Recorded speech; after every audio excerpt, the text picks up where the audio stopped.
Hey there, Tisha here, and welcome to the Hurdle to Hope show. I'm just in the bush behind our property, so the green land you see behind me is our property, which it's looking so beautiful and green at the moment. A quick introduction because today's episode is a bit longer than normal. I speak to Dan Reilly, author of Seize Your Second Chance. It's an incredible conversation. I'm not going to introduce Dan. I'll let him do that with you because he has gone through some incredible life-changing moments in quick succession. And what that does is changes your perspective on life and then prepares you for another massive unexpected hurdle. So enjoy this episode, and I'll chat to you again from Daisy Hill when I finish my chat with Dan. Welcome to the Hurdle to Hope show. I'm your host, Teacher Rose, and this podcast, it's about acknowledging that unexpected hurdles interrupt all of our lives, but it's how you respond that will define your experience. Each week, we'll be having real conversations with people whose lives have been interrupted and those who offer us support through our most challenging times. Each reminds us that even in the darkest moments, hope is always there. Hey, Dan, thank you so much for joining us here on the Hurdle to Hope show. Thank you for having me. Honored to be here. I'm sitting here, as I explained before, in a caravan in sort of the southern part of Victoria on 100 acres of land, but you're on the other side of the world. Today, I'm speaking to you from mid-southern state along the eastern seaboard of the United States. I'm in North Carolina today. My wife and I, we are actually transitioning from the opposite side of the country, the West Coast, in California. And we're in transit. And this week, I have an opportunity to speak to you from my lovely hotel room. Well, that's a step up from the caravan. I thought it was a step down. Your property sounds fantastic. Yeah. The property is beautiful. We're grateful, so that's good. And yeah, I'm really excited about our conversation because, as the listeners know, I'm all about when life is interrupted, how we find ways to move forward. And what drew me to your story is your life has been interrupted in three massive ways in a really short period of time. So, yeah, can you take us back? The first one was in relation to a bank robbery, which, must have been absolutely terrifying. So can you just, chat to us a little bit about that? Sure. That day was just like any other day. There was no hint that day would be any different than any other Saturday afternoon in September in 2017. For the last 25 years, I have worked as a retail vice president in banking. And that particular Saturday afternoon, about 15 minutes prior to closing, I noticed someone coming into the bank, figured he was rushing to come in before closing. And I went to go approach the person and greet him at the door in the lobby. And as I greeted him, he pulled out a firearm from a paper bag he was carrying underneath his arm. Oh, my goodness. Very startling. Yeah.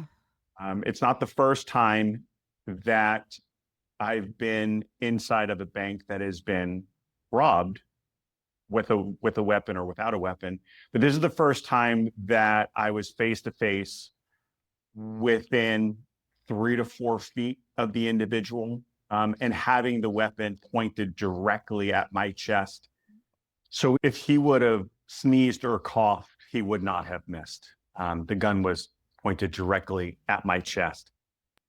That day started out like any other. But by the end of the day, that day had changed everything for me. I had an absolutely different perspective on life. It was a terrifying moment. I wasn't the only one that was impacted. I had a team that was also very concerned about their own safety.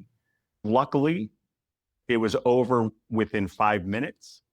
And even though everyone was okay, there was no physical harm to any of us. The emotional harm was left behind, and we had quite a bit to deal with after that event. During that event, it was almost what you see in the movies, just without, there was no violence, thank goodness. But the image of the intruder stopping inside the lobby and taking pause in front of me, everyone in the bank got down. He made that announcement that this is a bank robbery, everybody get down. As we were all crouched down on the floor, he proceeded then to the cashier and demanded cash. It wasn't well thought out on his end, because the branch that I was managing at the time, the entire teller line was wrapped in bulletproof glass. So even though he was successful in walking away with his withdrawal, everyone else in the bank was safe. He was eventually arrested and charged, but it wasn't for another 3 or 4 months. So during that time that he was in the bank, a lot of fear, because your mind has a tendency to wonder what comes next. But once he left, then the team jumped into action and followed security measures that we needed to implement at that time. My goodness, that is so scary, and something we rarely have that. I mean, we've got different gun laws, and also in Australia, the thought of someone having a weapon on them and then getting into a bank, that's just so frightening. So I can't imagine how that moment would have impacted you. And you said the shock afterwards. I imagine that would have been going home that night thinking, what just happened? That's right. My wife had gone out of town that night to go visit family, and I had the house to myself. I was planning on going to dinner with a buddy of mine. And he was also in banking. So when I called him and told him I was going to have to cancel, he understood. But after that incident inside the bank, I was there for about another 3 or 4 hours dealing with law enforcement and Federal Bureau of Investigation, and local authorities were all on scene. And I went home later on that evening, and I went to a house that was totally empty and dark. I stopped off at the local pizza place and picked up a large pizza. I picked up several bottles of wine and a couple packs of cigarettes and some bags of potato chips and a couple pints of ice cream. And I sat down on the couch until about 7 a.m. So from about 8 p.m. to about 7 a.m., I consumed all of that, avoiding any contact with any individual. I didn't pick up the phone to call my wife and tell her what happened. I didn't tell my children. I didn't call my parents. I'm the oldest of 6 children. I didn't call a single person. I just dealt with the incident that happened in quiet and isolation, which I don't recommend. I'm not saying this because it helped me. I'm saying it's because it was the only way at that moment that I knew how to deal with that trauma. And that was to freeze and just relive it over and over in my head. And one of the things I kept reliving was, what if things turned out differently? What if I didn't come home? What would have happened? And that night, I'm not saying was helpful, but it did put things into perspective of what's really important to me in my life. And it got me thinking. It wasn't the cure-all, but it started something deep inside that eventually bubbled up to the surface. But this was just the beginning of that. And then you talk about later on, and I'm not sure the time frame, you were caught up with the bushfires. Is that right, in California? 3 weeks after the robbery. Oh, okay. 3 So very weeks. close. The incident at the bank took place mid-September, and 3 weeks later, the beginning of October, we were having a barbecue outside with friends, and I do remember smelling smoke outside. Hmm. And I thought to myself how nice it was to smell smoke at this time of the year. A little too early in the year, not quite cold enough, but it was very windy that night. And it just never really registered what could be happening. By the time we got home about 12:30, we had fallen to sleep. About 1:30 in the morning, my wife was woken up by neighbors that were driving throughout the neighborhood, blaring their Oh, car horns. Now, at first, she thought that they were just rowdy teenagers having a good time late at night. It turned out that they were very concerned neighbors trying to alert all of us to leave the area. There was a fire just over the ridge that was approaching very rapidly. As I had mentioned, the wind was howling that night, and a fire and wind do not equal anything that's good. no. And so it moved almost like the speed of sound is what it felt like. And before you know it, my wife, she ran outside to find out what was going on. Neighbors were already outside communicating and planning, and she ran back inside, woke me up, woke the children up. We packed whatever we could in the dark and in a panic, Mm. and jumped in our vehicle and found our place in a very long line of traffic. We decided to go to my in-laws' house, my sister and brother-in-law's house, and they live maybe 10 minutes away. It took us 45 minutes to get there, Wow. just in traffic. Yeah. And so we evacuated our home that October night, and we evacuated for 11 days. And during that 11 days, we were not permitted to return back to the community. We didn't know if the house was still standing. We assumed that we had lost everything, and we were planning accordingly. By the time that we got to my sister-in-law's house about 2:30 in the morning, she already had a house full of people, some who had already lost their house. Their house was ablaze as they were driving out of their driveway to leave their property. So it was another very traumatic moment, very devastating, filled with a lot of anxiety and fear. And the emotions were helplessness, powerless, anxiety, anger, because this is happening to you and it's not supposed to, right?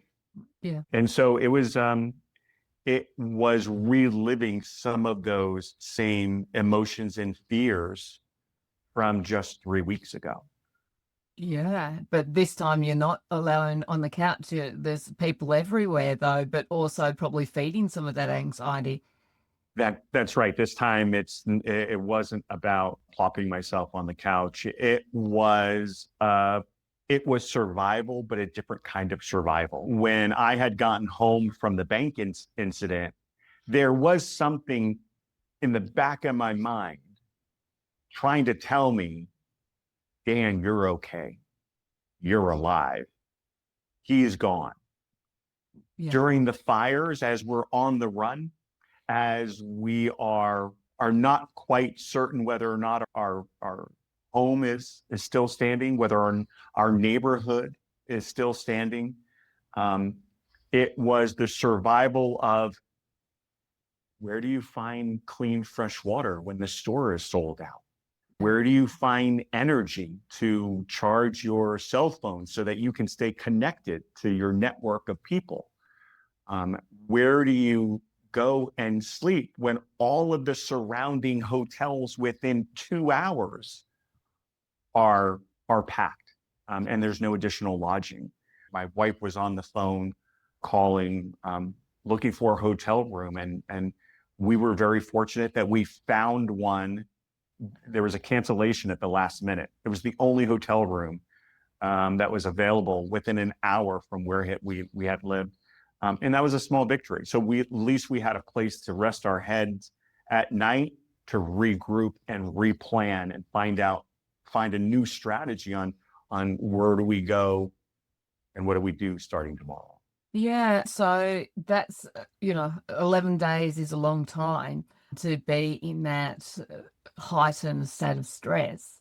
So what happened then? So you went back?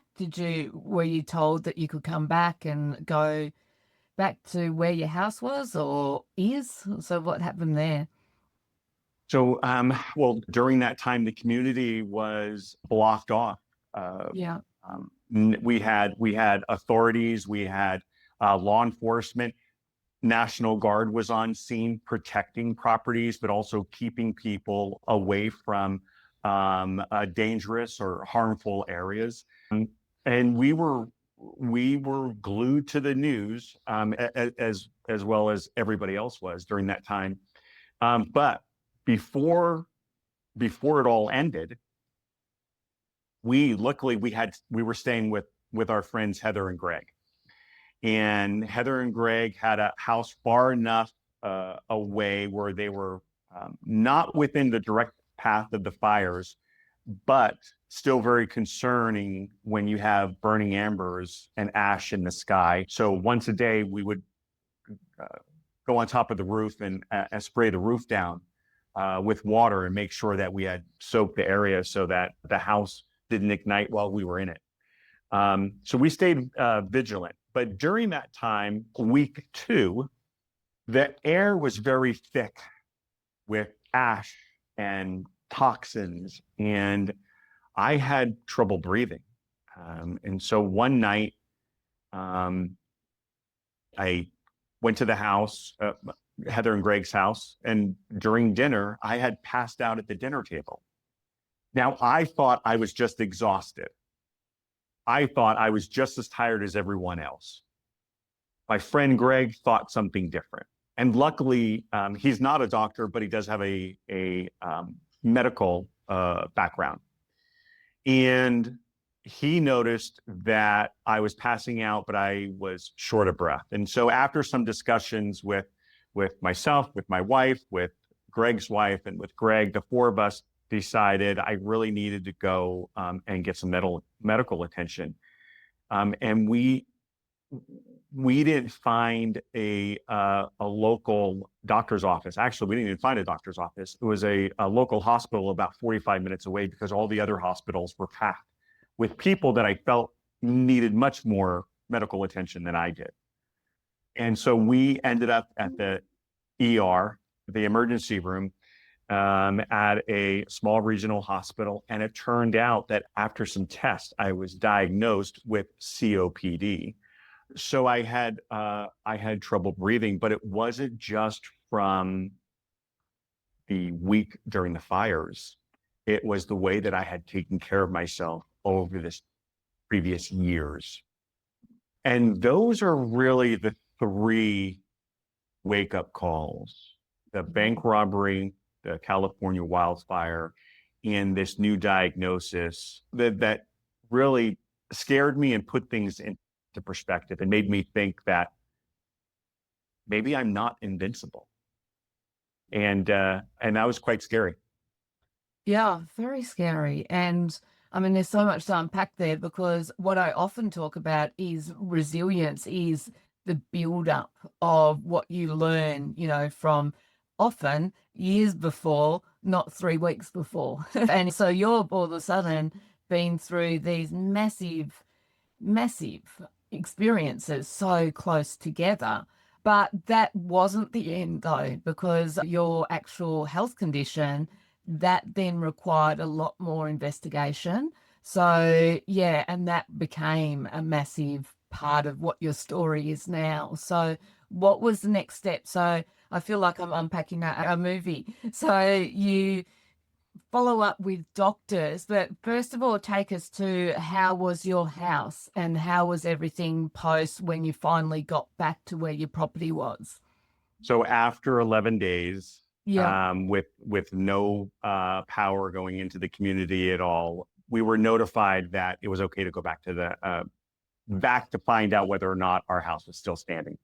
Luckily, the house was still standing, but just 2 or 3 streets down is kind of where the fire had ended. Wow. So we were very fortunate and very blessed, and we're very grateful that we had a house to go back to. A lot of cleanup, Yeah. but we got back in there, and after the cleanup, it was about 6 months later when I decided I'm going to make a change. Something clicked inside of me that said, you can either do one of two things. You can either panic and think about everything that's gone on in your life in the last 6 months and just try to relive it over in your head and get nothing from it. Or do something different, learn from it, and then share that with your children. And so that's what I decided to do. It wasn't easy. After those 3 wake-up calls, my wife and I both decided to take our health into consideration. And so we decided we're going to eat healthy. We decided to start with health because health is something that I knew I could control. I couldn't control the intruder. I couldn't control the wildfires, but I can control to some aspect my health and what I'm doing and participating in that. So we decided we're going to eat a healthy dinner every night. And our healthy dinner was fish and vegetables every night for a week. We weren't going to make any other changes to our lifestyle. We weren't going to stop going out to dinner. We weren't going to start working out. We were just going to eat fish and vegetables for a week. And after doing that for a week, maybe even 2 weeks, I realized, well, that didn't work. And it wasn't very fun either. There was no fun in doing that. It was a chore that you just checked off on the list to say, hey, I tried something. So it didn't work. My friend Greg, who had helped during the fires, had a friend who's a personal trainer. And I decided to take my health a little bit more seriously, and I decided to meet him. And we had a discussion about what a weight loss program might look like. I, at the time, was 80 pounds heavier than I am now. Wow. And I was not in good health. And I knew that I needed to do something different, but I was very afraid of the commitment that it was going to take because I have tried and failed in the past. Luckily, working with my personal trainer, Ace, over the course of 3 years, I'd lost 70 pounds through working with him. And it wasn't a diet, it wasn't a plan, it wasn't a program, it wasn't a coaching program. It was doing basically what we're all supposed to do. I weighed in every morning when I first woke up. I ate healthy throughout the day. I controlled what I ate and how much I ate. And I was very active in the gym 4 days a week, maybe 45 minutes, 30 minutes of strength training and 15 minutes of cardio. And it didn't happen overnight. It took 18 months before I felt really good about myself. And the reason why I spend so much time talking about this event immediately after the 3 wake-up calls is because this is part of that physical transformation that I went through. That was getting me ready, without even me knowing, getting me ready for something even bigger. Mm-hmm. But right at that moment, that was all I could focus on, was my small successes week after week. And that helped. Yeah. Once I hit my weight loss goals and exceeded those weight loss goals, I knew that there was something different I was going to have to do. I wasn't sure if ACE was going to be able to help me. But I was ready to take on that next new challenge, whatever that was. Yeah. And then for that, you're obviously in a good space with your health, and it's so important. And I talk about this with people: control what you can control. So if we look after ourselves, if we're doing that physically, that helps with your emotions, that helps with your mental strength, and all. So that's really positive. But that also helps you be more in tune with what might be wrong with your body because it's not hiding. So I'm gathering from that, even though you're feeling really good and physically you're doing really well, you became a bit more in tune that things weren't right with your body. That's right. The first time that I knew something was wrong was June of 2022. We were having dinner. It was a late night dinner, about 9 p.m. And I felt this persistent pain in my chest. Again, I just thought it was muscle soreness from the gym. But one of the things that I noticed is that my arms started to tingle and feel numb after a bite of food that I had just swallowed. And I used to get this pain right in my midsection. And this one particular night, in this one particular moment, I jumped up from the dinner table because the food had gotten stuck and I was having a hard time breathing. It was one of those evenings when I remember telling myself, something's wrong, don't ignore this. I happened to see a commercial on TV earlier that day, and the commercial was, this individual was reporting back to the audience, I'm so glad I contacted my doctor because if I didn't, and that just cycled through my thoughts in that moment, that evening. And so I asked my wife to take me to the emergency room. It was the tingling sensation, the numbness in my left arm, and having trouble breathing that made me decide I better get checked out. And so went down to emergency room. I'm there overnight. I'm being attended to. I honestly thought that I was potentially having a heart attack, or maybe this was a stroke of some sort coming on. Because I thought those two things for many years when I was unhealthy. And so I spent the evening in the hotel room with no new diagnosis and no prognosis. No one knew what was wrong. And so I was discharged about 4:30 the following morning, and I went about my day. And after 48 hours, I didn't feel that same tightness in my chest. There's still muscle soreness, what I thought, but that same persistent feeling in my chest wasn't there. And so I carried on. The next time I thought that something was wrong was in late October, early November, 5 or 6 months later. My normal gym routine was becoming unachievable. And I'm not a big guy. I don't press heavy weights, but I was trying to build up my strength. But even my warm-ups became very difficult to complete. So at age 52 years old at the time and going to the gym 4 days a week for the previous 4 years, I thought maybe I was just overworking myself and I needed to take a break. So I stopped going to the gym for the next 2 months. But that muscle soreness did not dissipate. It still lingered, which was unusual 2 months later to have that same muscle soreness because I hadn't been doing any exercising.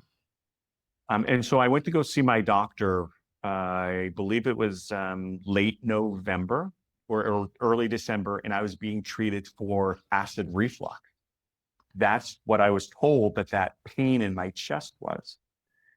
So I was prescribed PPI, which is just an over-the-counter medication. You get it at the local pharmacy. And after a month of taking that, nothing changed. So I went back to my doctor again in January. And in January, I was being treated for acid reflux. So first I was being treated for heartburn. January I was being treated for acid reflux. Again, it was a different PPI, a different medication, but still over the counter. And again, no success. At the end of February, I'm back in my doctor's office, and now I'm being treated for GERD, gastroesophageal reflux disease. And at that time, we had talked about being able to manage that through lifestyle changes. And I believe that I was also prescribed another medication. By mid-March, I can't eat solid foods at all. Every time I would sit down to have a meal, I would take a bite of food. I would wait about maybe 2 minutes, and then I'd have to run to the restroom because I just couldn't pass that down. And so now I thought maybe I just had an ulcer. But I had to pivot because solid foods were not working for me. And so through my weight loss journey, through my weight loss program, working with ACE, I learned how to meal prep foods, how to measure how many calories and protein, fats, and carbohydrates and fiber I needed to get through a day and still have plenty of energy left over. So by mid-March, when my body was shutting down and not allowing me to eat solid foods, I'm now living on homemade protein shakes. Oh. And I was living on about 5 or 6 of those a day. They're very healthy, but 5 or 6 of those a day for the next almost 4 months. That's what I was living on. And I during this time, I'm still communicating with my doctor. I'm saying, hey, doc, do people with acid reflux and heartburn, are they on liquid diets too? Is this normal? I knew other people that suffered from the same types of symptoms, but didn't have the same complexity that I was going through. And so I was very concerned. And my doctor ignored me. On multiple occasions, I was ignored by my primary care physician. And something in my gut said, you can't let this go. This is important. This is serious. Somebody needs to do something, whether that's me or the medical community. And so I didn't let this rest. I persisted. And I went to go to see my doctor face to face. And I told him, I wanted to make sure that he understood I'm not eating solid foods. I'm on a liquid diet only. The medicines didn't work and something needs to change. And so he said that if I don't continue to take the medication that I'm prescribed, we will be forced to put a scope down your throat. You're not going to like it. It's going to be invasive. And I said, yes, that's exactly what I'm asking you to do. Yeah. Fine, go do that. And so we scheduled an endoscopy on May 4th, 2020. And on May 4th, after the endoscopy, when I finally woke up from the sedatives, luckily my wife was sitting next to me. And the gastroenterologist was the one that informed me that I had a 4-inch tumor in my esophagus that had been there for anywhere from 1 to 2 years. Unbelievable. Unbelievable. You know, sorry, I'm shaking my head because you think, of course, things aren't pleasant when you have to find out what's wrong. So to be saying to you, oh, it's going to be invasive or not pleasant, it's like, well, of course, you know, that, thank goodness that was your response, because what about if someone else says, oh, I don't want to be uncomfortable, and then don't do it? And you know what? I am the type of person that in the past, when you know your doctor says there's nothing to worry about, and then this is an exact response from my doctor. I actually put it in the book because I had asked during that time, I believe it was in March or April, I had a CT scan done, and my doctor reported those results, and his response was, CT scan is clear. Nothing more to do.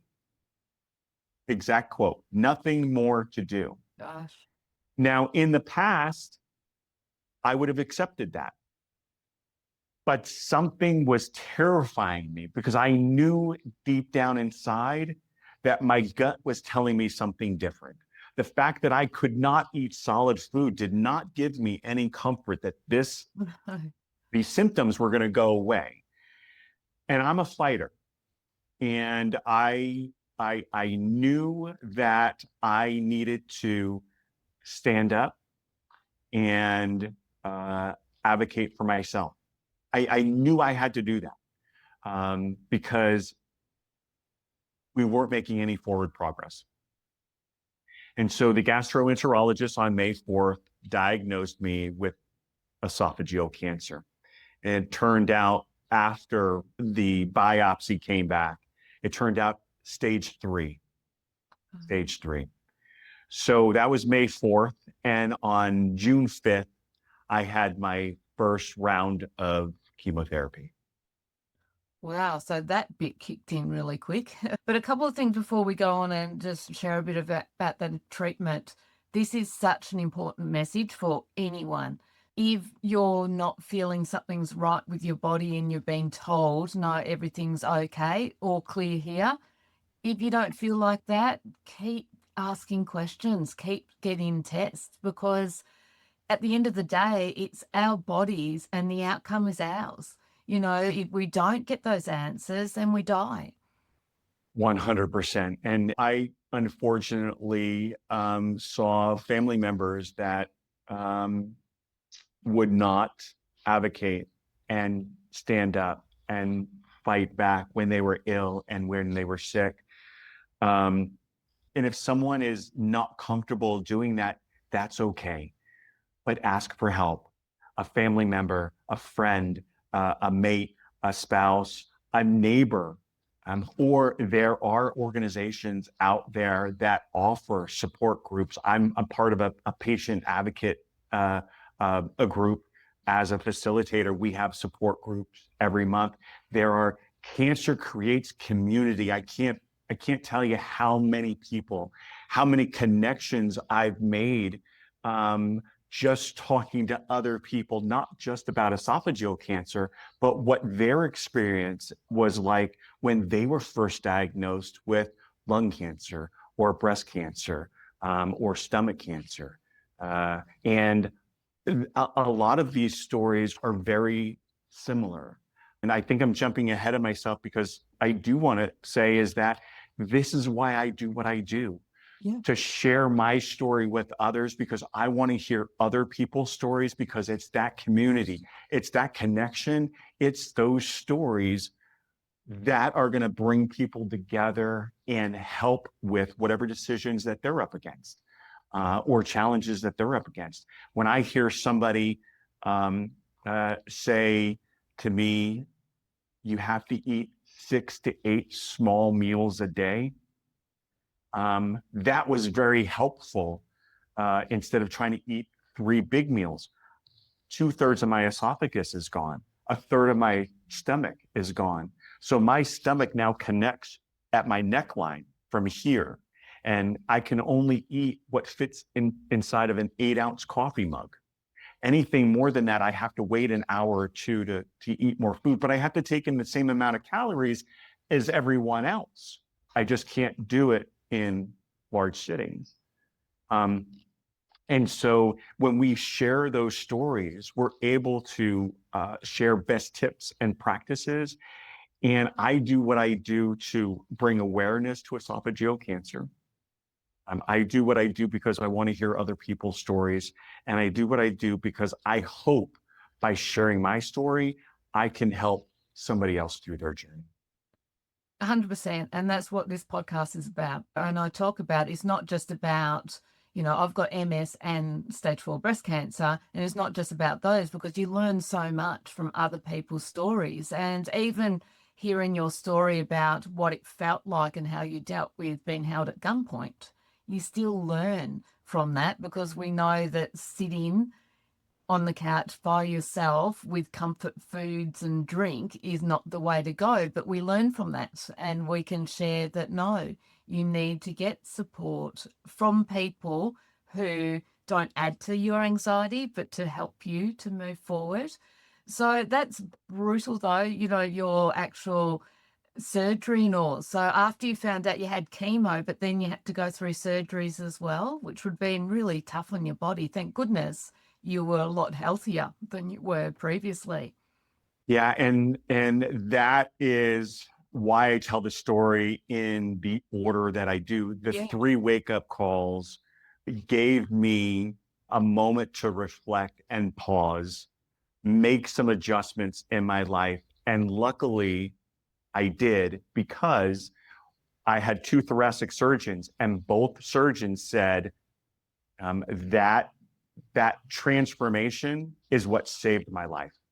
Wow. I lost a total of 75 to 80 pounds before going into surgery. Well, a couple of years before I was diagnosed, actually. But being that healthy allowed the medical team to give me a heavy dose of chemotherapy, which they refer to as FLOT, FLOT. And FLOT is a combination of 4 different chemo drugs that you receive all at the same time. And so I was able to intake chemotherapy for a total of 36 hours. I would go in on Thursday morning, early, 8:30, and I would get connected to my port, and that would drip until about 5 o'clock in the evening. I would sit in the infusion center having different treatments pumped in, and I would sit there all day. Then before I left the infusion center by 5 p.m., they would then take another treatment, and it was in a ball, and I wore in a little fanny pack, and it tapped into my port, and that dripped overnight while I was sleeping. And I went back the following evening. So on Friday evenings, I would go back to the infusion center to have it disconnected. So from Thursday morning to Friday evening, I was totally connected to chemo. Wow. And so I did that every 2 weeks for 5 weeks before I went into surgery. So I would go home after treatment on Friday evening, and I would jump into bed. Not jump, I would crawl into bed. I had blackout curtains on the bedroom window, and I would be in bed for 4 days. And it wasn't until the 3rd day that I would start to rehydrate and maybe consume some calories, like a popsicle or an ice cream.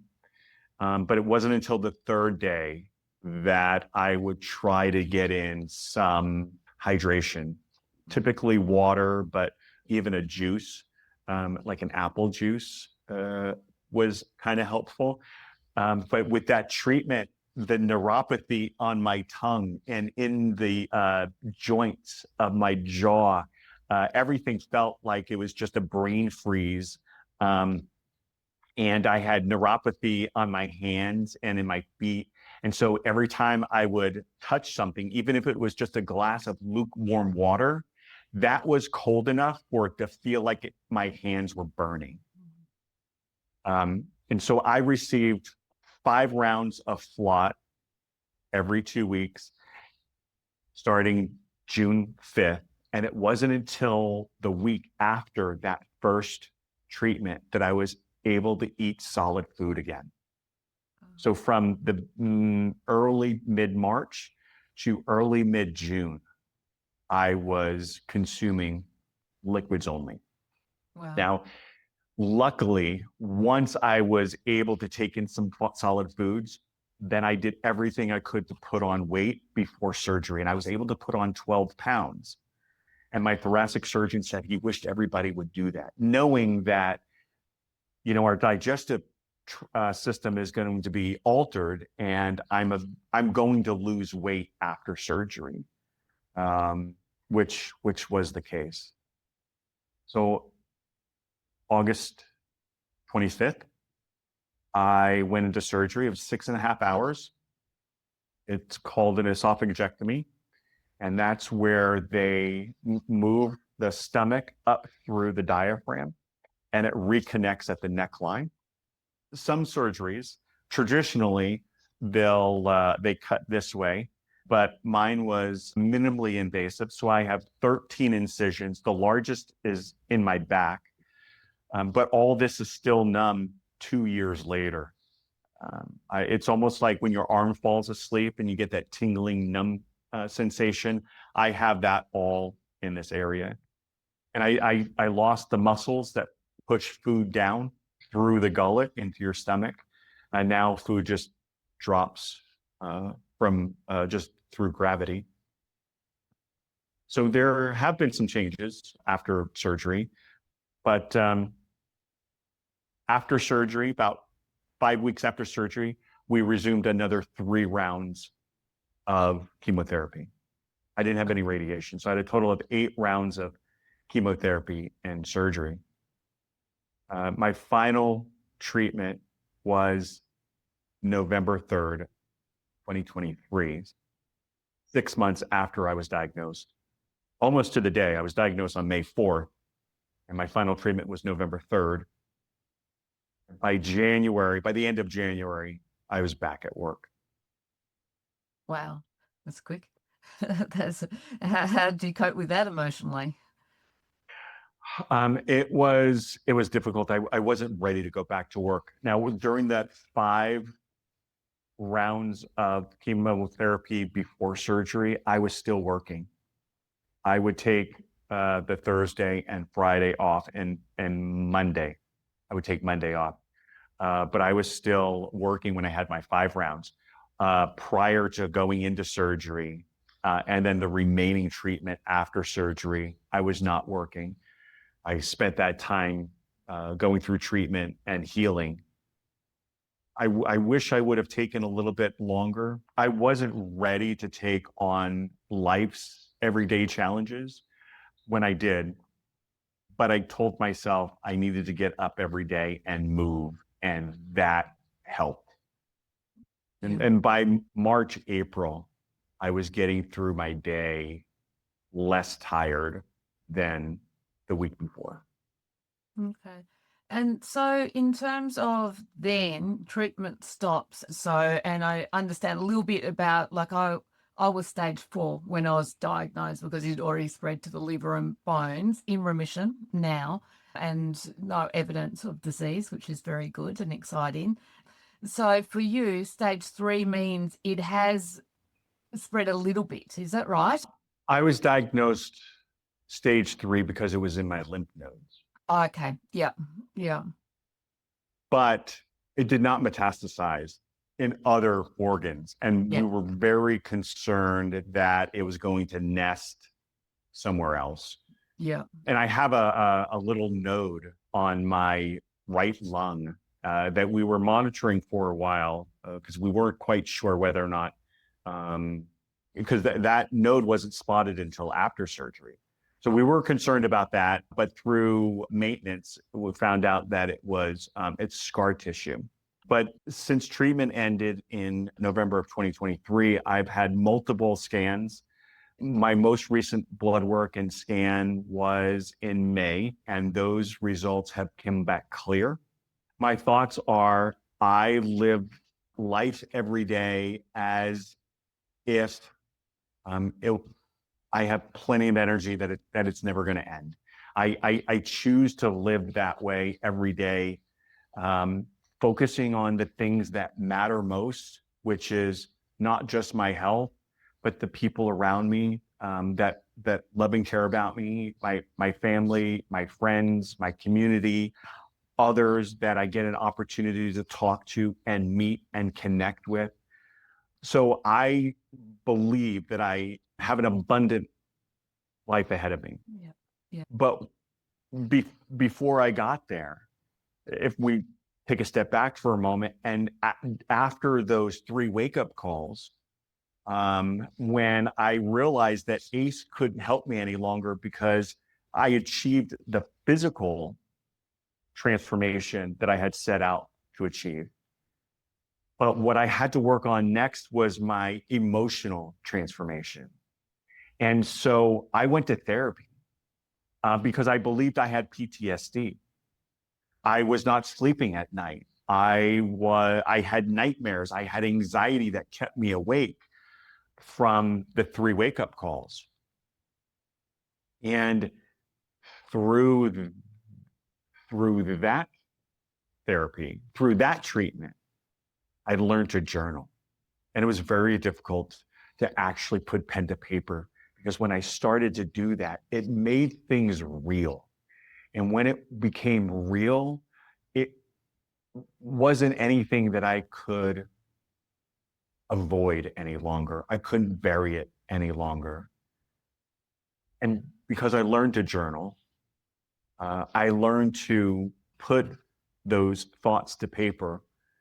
And with help from a very talented team, those journals became the book that I just wrote. And the book really started from a love letter to my children.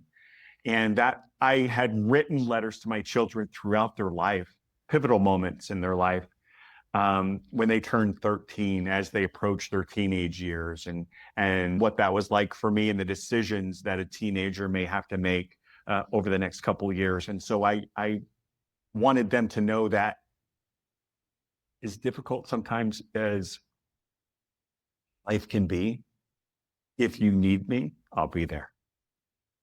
I wrote another letter when they graduated high school about how happy and proud I was of them, of all their great accomplishments.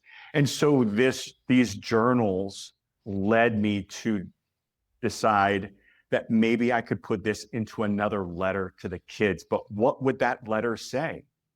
I thought maybe if I tracked and wrote down the lessons I was learning now, the resilience and the reflection and just trying to get it right, to be that good, kind person that I always knew was deep down inside. I wanted to leave those life lessons to my children, because the universe was telling me I'm not going to be around forever. It made me realize, you know what, we're all just human. Yeah. None of us are going to get out of this alive. So whether that's today or tomorrow or years down the road, I wanted to leave something behind for my children to remember me, a legacy of some sort, a playbook that they could go back and say, you know, when things got tough for Dad, what did he do? Let me go pull out his book and his playbook, and they can resort to, you know, 1 or 2 takeaways that might help them get through their tough day or their challenge or their struggle. So I wrote, I journaled, and because of that, I now don't have anything uncovered that I feel like I still need to explore about me. I'm learning every day, but I know who I am. And because of that, I'm in a much better place to be able to help those that seek some comfort or some guidance or some help when it comes to esophageal cancer, or when it comes to just being a good, kind human. I think that we all have that in us. Yeah, look, that's beautiful, Dan. And I think what I love so much is there's so much at the moment about, you know, being more resilient, organizations wanting to be, you know, employers to be more resilient. But what you're sharing there is you can't just flick that switch. It comes through reflection, learning, growing, evolving through some of these darkest moments. And that's so beautiful as to what you've done. And just quickly though, your title of your book, it sees your second chance. Is that right? That's it. Caesar second chance. Yeah. Okay. And so for people, because I'll put the details in the show notes as well, how can people get hold of your book? I appreciate that. You can go to www.danielpreilly.com. And from that website, you can go to the universal link. You can get the book on Amazon, Barnes & Noble, anywhere that you like to buy books or ebooks. It's available in hardcover, paperback, or ebook. But also, even more importantly, if you go to the website, you'll be able to take a look, and then there's some resources on there too. So if you do know somebody who's struggling with symptoms of GERD or acid reflux or Barrett's esophagus, there's some information on there that you can click on. You don't have to add your email or website address if you don't want to. It's a very clean website. There's no ads. I don't collect your information, but go on there, because people are telling me that they're finding information that are prompting them to have additional discussions with their doctor. And that to me is a big victory, a big victory. And if you're interested in the book, you can actually click on there on the link. It will give you the first 20 pages of the book. So it gives you a little sneak peek if you want to read a sample before considering to buy it. That's a great idea. So thank you so much. And thank you so much for being vulnerable, sharing what has been some huge, I mean, we've raced through it in this hour, but it's been some huge life-changing moments. But what I love is the healing you've done through that. And there's so many lessons there for us. And I'm just grateful that we've connected, because my whole message is about Hurdle to Hope. And you've encapsulated that perfectly, Dan. So thank you so much for sharing your story. I've loved this conversation. Thank you so much. It's been so much fun getting to do this with you today. Okay, so hopefully you enjoyed that chat. What an incredible story Dan has shared with us. Again, please visit his website, Daniel P. Reilly. Reilly spelled REILLY.com. All of the links will be in the show notes below. But yeah, please, if you know someone dealing with esophageal cancer, again, share his details with them, because what he's learned and what he's sharing will help others. Other than that, this is the end of season 2, so I can't believe it's gone so quickly, but I'm taking a break and returning with season 3 in a couple of weeks or so. I'll hop onto Instagram at Hurdle to Hope. Remember, Hurdle to Hope with the number 2, and all the details will be there. So enjoy the next couple of weeks. As always, if you can share season 2 with anyone you think will benefit from the incredible conversations I've had, if you've missed some of those conversations or you've been listening to them on your podcasting app but want to have a look at what my guests and I look like when we're chatting, but also Daisy Hill, please go to YouTube, subscribe to the channel at Hurdle to Hope. Enjoy your next couple of weeks, and we'll chat very soon. Thank you for joining me on the Hurdle to Hope show. Please help me spread the word. Share this episode or others to friends, family members who you think will benefit from these conversations. Don't forget, we're also on YouTube now at Hurdle to Hope is the channel. And if you need support, resources, or a speaker for an event, please visit hurdle2hope.com. Don't forget, Hurdle to Hope with the number 2. Enjoy your week, and if you're going through a difficult time, please remember, even in the darkest moments, hope is always there.